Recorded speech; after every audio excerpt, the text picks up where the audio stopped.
সরকারি কর্মকর্তা কর্মচারীদের জন্য প্রস্তাবিত নতুন বেতন ও ভাতা কাঠামো বাস্তবায়নে যে অতিরিক্ত ব্যয় হবে তার দায় পরবর্তী সরকারকেই নিতে হবে বলে জানিয়েছেন অর্থ উপদেষ্টা ডক্টর সালেউদ্দিন আহমেদ। তিনি বলেন, অর্থের সংস্থানের উপায় সরকারকেই বের করতে হবে এবং ভবিষ্যতে নির্বাচিত সরকার চাইলে এই বেতন কাঠামো বাস্তবায়ন নাও করতে পারে। মঙ্গলবার অর্থ মন্ত্রণালয়ের নিজ দপ্তরে সাংবাদিকদের প্রশ্নের জবাবে তিনি এসব কথা বলেন। সরকারি কর্মকর্তা কর্মচারীদের নতুন বেতন কাঠামোর সুপারিশ প্রণয়নকারী পে কমিশন ২১ জানুয়ারি বিকেলে পে স্কেল সংক্রান্ত প্রতিবেদন জমা দেওয়া হয়। কমিশনের চেয়ারম্যান জাকির আহমেদ খান সদস্যদের নিয়ে রাষ্ট্রীয় অতিথি ভবন যমুনায় প্রধান উপদেষ্টার কাছে প্রতিবেদন হস্তান্তর করেন। এ সময় অর্থ উপদেষ্টা ও অর্থ সচিব উপস্থিত ছিলেন। অন্তর্বর্তী সরকারের হাতে আর মাত্র ২০ দিন রয়েছে।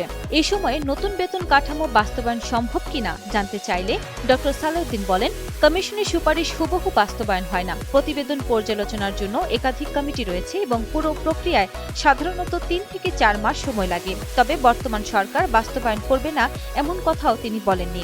১৫ সালের পরে ২৫ সালে ১১ বছর কিছু করে নাই। আমরাই তো এসে পে কমিশনটা করেছি, কারণ আমরা দেখেছি কত বছরে ইনফ্লেশন বেড়েছে, কস্ট অফ লিভিং এসে বেড়েছে অনেক কিছু। বর্তমানে সরকারি কর্মকর্তা কর্মচারীদের বেতন ও ভাতা বাবদ বছরে প্রায় ৮৫,০০০ কোটি টাকা ব্যয় হয়। পে কমিশনের প্রস্তাব অনুযায়ী নতুন বেতন কাঠামো পুরোপুরি বাস্তবায়ন করতে অতিরিক্ত ৭০ থেকে ৮০,০০০ কোটি টাকা প্রয়োজন হতে পারে। বেতন বৃদ্ধি বাজারে নেতিবাচক প্রভাব ফেলবে কিনা এমন প্রশ্নের জবাবে অর্থ উপদেষ্টা বলেন, এতে বাজারে কোনো বিরূপ প্রভাব পড়বে না এবং এর সঙ্গে জাতীয় নির্বাচনেরও কোনো সম্পর্ক নেই। নতুন বেতন কাঠামো ২০২৬ সালের ১ জানুয়ারি থেকে আংশিক এবং ২০২৬-২৭ অর্থ বছরের শুরু থেকে পুরোপুরি কার্যকর করার প্রস্তাব দেওয়া হয়েছে। বর্তমানে সর্বনিম্ন বেতন ৮,২৫০ টাকা, যা দ্বিগুণেরও বেশি বাড়ানোর সুপারিশ রয়েছে। সর্বোচ্চ ধাপে বেতন ৭৮,০০০ টাকা বাড়িয়ে ১,২০,০০০ টাকার বেশি করার প্রস্তাব করা হয়েছে।